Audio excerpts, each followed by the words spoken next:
having grown up in New York City, where we don't have access to the night sky, we don't have a relationship with the universe, especially at the time I grew up, there was not only light pollution, but also air pollution, and the buildings are very tall.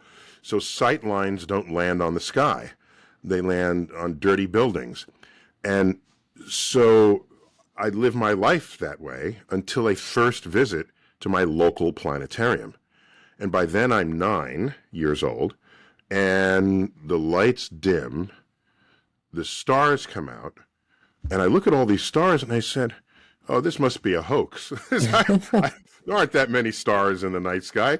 I've seen that there's like 5 stars in the night sky from the Bronx, New York. And so I thought it was a delightful hoax, but a hoax nonetheless.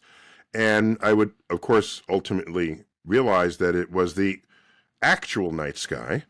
And in that way, I was struck by the sky, starstruck, literally. So when I reflect on how I took interest in the universe, I have to credit the fact that I grew up in New York City and couldn't see the universe. and that when it finally hit me, I was old enough to be struck by it.